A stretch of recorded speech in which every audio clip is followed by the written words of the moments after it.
حضرت عمر بیٹھے تھے. ہمارے ہاں تو روز لوگ دلیلیں دیتے ہیں نا, کہتے ہیں حضرت صاحب آپ ٹھیک کہہ رہے ہیں پر اب کام نہیں چلتا, آپ ٹھیک کہتے ہیں پر گزارا نہیں ہوتا, اب آپ ٹھیک کہتے ہیں پر وہ دور اور تھا یہ دور اور ہے. تو میں نے کہا نہیں, آپ کو غلطی لگ گئی ہے, وہ بھی میرے نبی کا دور تھا یہ بھی میرے نبی کا دور ہے, جھنڈا حضور کا ہی چمک رہا ہے, آپ کو غلطی لگ گئی.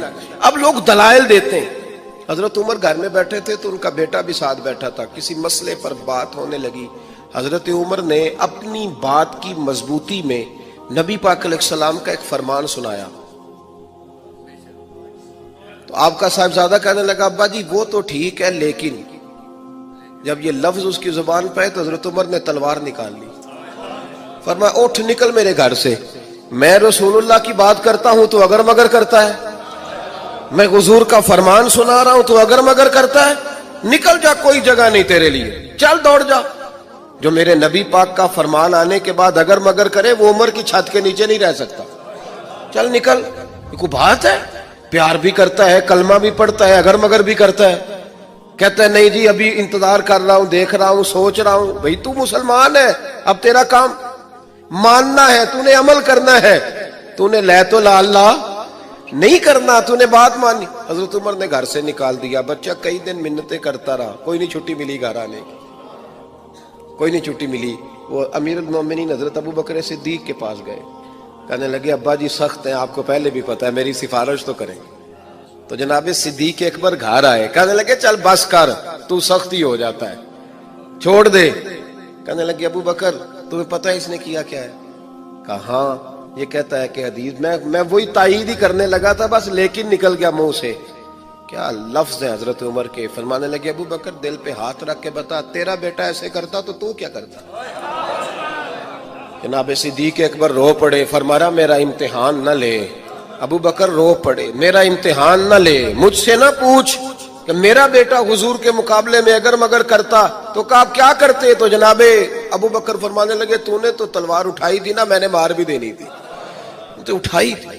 اگر مگر یہ غلام ہے, یہ نبی پاک کا غلام ہے, اس کو کہہ دیا جھوٹ حرام ہے تو کہتا میرا گزارا نہیں, اس کو کہا گیا یہ چیز غلط ہے تو کہتا کام نہیں چلتا. تو غلام ہے, جس کو آپ نے غلام رکھا ہوا ہے, نوکر رکھا ہوا ہے, آپ اس کو کہیں جا 5 کلو چینی لے آ, وہ اگر آپ سے کہے نہیں 2.5 کلو منگا لو, مان لو گے بات؟ وہ کہے نہیں جی ابھی ٹائم نہیں, 5 کلو کیسے اٹھاؤں گا, بڑا مشکل کام ہے, 10 کلو سبزی بھی تو لانی ہے, تو مان لیتے ہو. اللہ رسول کو کہتے ہو آہستہ آہستہ نماز پڑھوں گا, آہستہ آہستہ نیک ہو جاؤں گا. امام احمد بن حنبل رحمت اللہ تعالی علیہ فرماتے ہیں مارکیٹ گیا, منڈی گیا, ایک غلام خرید کے لایا. گھر لا کے میں نے اس کو پوچھا تیرا نام کیا ہے؟ کہنے لگا حضور غلاموں کا نام نہیں ہوتا, آپ کسی اور کو بھی آواز دیں گے تو میں سمجھوں گا مجھے ہی بلا رہے ہیں. آپ نے فرمایا تو کھائے گا کیا؟ کہنے لگا حضور غلاموں کے نخرے نہیں ہوتے. امام صاحب فرماتے ہیں مجھے وجد ہو گیا اس کی باتوں سے, میرا وجود کے رونگٹے کھڑے ہو گئے. میں نے تیسرا سوال پوچھا, میں نے کہا تو یہ کمرے ہیں حجرے کوئی پسند کر لے, کہاں رہے گا؟ کہتے ہیں وہ رو پڑا, میرے پاس آ گیا. کہنے لگا حضور مجھے غلام ہی رہنے دیں, میری عادتیں نہ خراب کریں. حضور آپ جہاں آپ کا دل کرے نا اشارہ کر دینا, میں وہیں سو جاؤں گا. امام صاحب کہتے ہیں میں نے اسے کہا اٹھو یار. وہ کھڑا ہوا تو میں نے کہا سینے لگ جا, تو آزاد ہے, تو غلام بننے کے نہیں, تو آقا بننے کے قابل ہے. تو راتی جاگیں تے شیخ صداویں تے راتی جاگ دے کتے تیتھوں اتے. حضرت بابا بلے شاہ صاحب نے بڑی پتے کی بات سمجھائی. کہنے لگے تو نے ایک کتا رکھا ہوتا ہے, تو اس کا مالک ہوتا ہے, ایک روٹی تو ڈالتا ہے اسے, کتا دوسری مانگے تو جوتا اٹھا لیتا ہے. اور فرمایا وہ ایک روٹی کھا کے نا ساری رات تیری پہرے داری کرتا ہے, ایک لقمے کی وجہ سے ساری رات کتا تیرے دروازے پہ کھڑا ہے. اور فرمانے لگے تو اے سی میں سوتا ہے, وہ جا کے نا کسی نالی میں سویا رہتا ہے. فرمایا جس کا تو مالک ہے تو اپنی نعمت دیکھ اور اس کی نوکری دیکھ. اب یہ دیکھ جو تیرا مالک ہے اس کی نعمتیں کتنی ہیں اور تیری نوکری کتنی ہے, یہ ذرا غور کر. فرمانے لگے راتی جاگیں تے شیخ صداویں, راتی جاگ دے کتے تیتھوں اتے, مالک دا در مول نہیں چھڑ دے, پاویں مارو 100 جتے تیتھوں اتے, ایک برکی دا قدر پچھانن ਭਾਵੇਂ ਮਾਲਕ ਹੋਵਣ ਸੁੱਤੇ ਤੈਥੋਂ ਉੱਤੇ ਉੱਠ ਬੁੱਲਿਆ ਚੱਲ ਯਾਰ ਮਨਾ ਲੈ ਨਹੀਂ ਤੇ ਬਾਜ਼ੀ ਲੈ ਗਏ ਨਹੀਂ ਕੁੱਤੇ उठ बुलिया चल यार मना ले नहीं तो फिर बाजी ले गए नहीं वो तो बाजी ले गए आगे गुजर गए भाई ईमान का मतलब है मान लिया तो बस मुसलमान कह रहा है कैसे होगा जी नमाज पढ़ने से बरकत कैसे होगी अल्लाह कहता है ऐसे होगी कि वह यरज़ुक़हु मिन हैसु ला यहतसिब जब तू मुझसे डरेगा तो मैं वहां से रोजी दूंगा कि तेरा कभी गुमान भी नहीं गया हो। गुलामी की जिंदगी बड़ी मजबूरी की जिंदगी है, गुलामों की जिंदगी जानवरों से बदतर जिंदगी। मैं आज के नौकरों की बात कर रहा हूं, बेचारे बड़े दुखी होते हैं तो उस दौर में तो बंदे के पैसे दे दिए होते थे, उसे खरीद लिया जाता था। लेकिन मेरे अजीजों रसूल पाक ने जो गुलामों के साथ मोहब्बत की, हजरत ज़ैद बिन हारिसा रदी अल्लाह ताला, ये किसी ने इनको अगवा कर लिया बचपन में और मक्के ला के बेच दिया। हजरत खतीजतुल कुबरा रदी अल्लाह ताला अन्हा ने इनको खरीद लिया। जब हुजूर से निकाह मुबारक हुआ तो अल्लाह के हबीब की खिदमत में आ गया। और ये वाकया ऐलान नबुव्वत से पहले का है। सुबुल हुदा व रिशाद में इमाम साले हाशमी रहमतुल्लाह अलैह ने, तबक़ात इब्न साद ने, उसदुल गाबा फी मारफत सहाबा, तीनों किताबों का हवाला कर रहा हूं। ये हुजूर के ऐलान और इजहार नबुव्वत से पहले का वाकया। एक तो है कि बाद में दस्तूर दिया, मंशूर दिया, लेकिन मेरे हबीब पाक अलैहिस्सलाम हर दौर में नबी थे, हुजूर हर दौर में पैगंबर थे। अल्लाह के हबीब अलैहिस्सलाम ने अभी ऐलान नबुव्वत नहीं फरमाया। हजरत ज़ैद बिन हारिसा रदी अल्लाह ताला अन्हु, आप बिकते बिकाते थोड़े बड़े हो चुके थे, अब अगवा किया गया आपको और बेच दिया गया, बड़े हो गए हैं, हुजूर की खिदमत में रहते हैं और नबी करीम सल्लल्लाहु अलैहि वसल्लम उनसे बड़ी मोहब्बत फरमाते हैं। हज़रत ज़ैद बिन हारिसा के वालिद और चचा ढूंढते थे, उन्हें पता चल गया कि हमारा बेटा मक्के में मौजूद है। वालिद और चचा लेने आए मक्का मुकरमा, हुजूर की बारगाह में हाजिर होकर अर्ज की, सोनिया हमारा बेटा आपके पास है, हम पैसे लेके आए हैं, पैसे लेके हुजूर कबूल कर लें, बच्चा दे दें। मेरे हबीब पाक अलैहिस्सलाम ने फरमाया मुझे पैसे नहीं चाहिए, मैं ज़ैद को बुलाता हूं, अगर वो जाना चाहे तो इजाजत है। वो दोनों कहने लगे अजीब बात है कि गुलाम गुलामी छोड़ के बाप के घर नहीं जाना चाहेगा। एक गुलाम, तवज्जो है आपकी, ऐन फितरत जुमले सुनो, एक गुलाम गुलामी छोड़ के मौज में जाना, आसानी में जाना पसंद नहीं करेगा। हुजूर मुस्कुरा पड़े, फरमाया उसे बुलाता हूं, पूछ लो। हज़रत ज़ैद बिन हारिसा को बुलाया, हुजूर ने फरमाया तेरा बाप और तेरा चचा आए। अब बाप मिले और अरसे के बाद मिले, बेटे को मिले, गले मिले, जम के रोए। सब रोगां दा रोग मुहम्मद जिसदा नाम विछोड़ा, तो जिन्हां दे दिल भर जानी विछड़न कौन रोवे फिर थोड़ा। जम के रोए, मोहब्बत की। बाप कहने लगे बेटा तेरी माँ की आंखें खुश्क हो गई, तेरी बहनें तेरा रास्ता देखती हैं। अल्लाह के हबीब अलैहिस्सलाम ने देखा बाप बेटा मिल रहे हैं, जब तसल्ली हुई तो वो दूर खड़े थे ना, हुजूर यहाँ तशरीफ फरमा, दूर खड़े हैं बाप बेटा, चचा भतीजा। मेरे हबीब पाक अलैहिस्सलाम ने यहां से पुकार के फरमाया ज़ैद घर तुम अपने वालिद के साथ जाना चाहो तो मेरी तरफ से इजाजत है, मेरी तरफ से इजाजत है।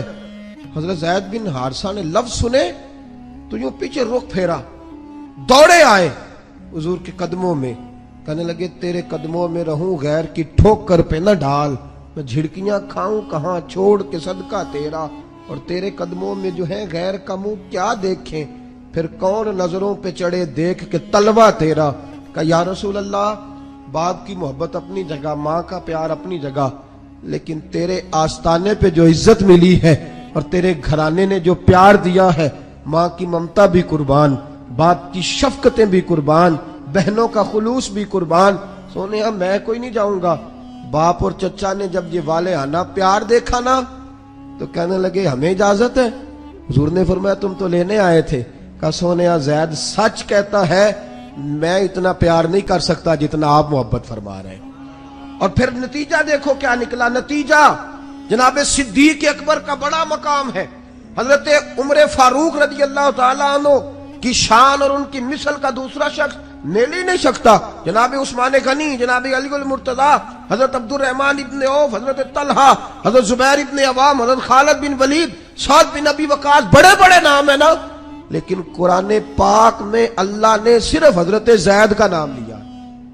कुरान पाक की आयात में सिर्फ हजरत जैद का नाम है। कारी किरात में पढ़ते हैं, इमाम तिलावत में पढ़ते हैं, हाफिज तरावियों में पढ़ते हैं। कहा महबूब तूने प्यार किया है तो देख हमने कितनी इज्जत दे दी है। कुरान पाक के अल्फाज में, मतन में अगर किसी शख्सियत का नाम है तो वो कुरैश में से नहीं, वो नबी पाक अलैहिस्सलाम के गुलामों में से एक आदमी है। मेरे दोस्तों, ये तसव्वुर हुजूर ने पेश किया। मिलाद मनाने आए हो तो जरा अपनी इस बात पे भी गौर करना कि जो हमसे गरीब है, हमारा तो हाल इतना अजीब हो गया, अल्लाह एक रिश्तेदार को पैसे दे दे, वो दूसरे को साक ही नहीं मानता, रिश्तेदार मानना छोड़ जाता। हमने जो मिजाज इख्तियार कर लिया है ना, अगर अल्लाह थोड़ी इज्जत दे दे, शोहरत दे दे, कोई मनसब दे दे, तो हमें तो भूल जाता है सारा इलाका, गांव, बस्ती। याद रखना, मिलाद का पैगाम सबसे पहला यह है कि गरीबों का ख्याल रखो, यतीमों का। हजरत उसामा बिन जैद, हजरत जैद के बेटे थे, गुलाम का बेटा, और हुजूर का पता क्या हाल था? इस जगह अपनी गोद में सीधी तरफ हजरत उसामा को बिठाया करते थे, दूसरी तरफ इमाम हसन को बिठाया करते थे। और सियासित्ता की हदीस ये है कि दोनों को बिठा के हुजूर दुआ मांगते थे और कहते थे, ए अल्लाह मैं इन दोनों से मोहब्बत करता हूं, तू भी इनसे प्यार फरमा। दोनों को बिठा के हजरत उसामा। और जिस दिन मक्का फतह हुआ, जिस दिन मक्का फतह, इज़ा जा नसरुल्लाह वल फतह व रअयत अन्नास यदखुलून फी दीनिल्लाहि अफ़वाजा, मक्का फतह हुआ तो उस दिन रसूल पाक अलैहिस्सलाम की गोद में इमाम हसन और हुसैन नहीं थे, हजरत जैद के बेटे उसामा बिन जैद थे। गोद में बिठाया है गुलाम, गोद में, और मक्का फतह हो रहा है। वह हुजूर ने फरमाया, आज जो फतह हुई है ये अमीरों, कबीरों, वडेरों, जागीरदारों की फतह नहीं, ये गुलामों की फतह है, ये गरीबों की फतह है। लेकिन एक तकलीफ की बात अर्ज करूं, गरीबों को भी बड़ा शौक है बड़े लीडरों के नीचे तस्वीरें लगवाने का, बड़ा शौक, बड़ा दिल करता है सियासी दफ्तर कायम करने। हमारा भी दिल नहीं करता कि हमारे बच्चे दीन के खादिम बन जाए। शौक हमें भी नहीं कि हम रसूल करीम सल्लल्लाहु ताला अलैहि वसल्लम के दीन के साथ अपनी वबस्तगी पैदा करें। मेरे अजीजों, नबी पाक अलैहिस्सलाम ने गरीब की बात की, हुजूर अलैहिस्सलाम, और फिर किस तरह गरीब की बात की कि हुजूर फरमाते हैं कि अल्लाह ने मुझे फरमाया कि हबीब अगर तू चाहे तो मैं उहद पहाड़ सोने का बना दूं। लेकिन मैंने कहा या अल्लाह नहीं, एक वक्त रोटी देना, एक वक्त भूख रखना, मैं गरीब रहना चाहता हूं, मैं गरीबों में वक्त गुजारना चाहता हूं, मैं गुर्बत में, ताकि गरीब ये महसूस ना करें कि जितने भी लीडर होते हैं वो अमीर ही होते हैं।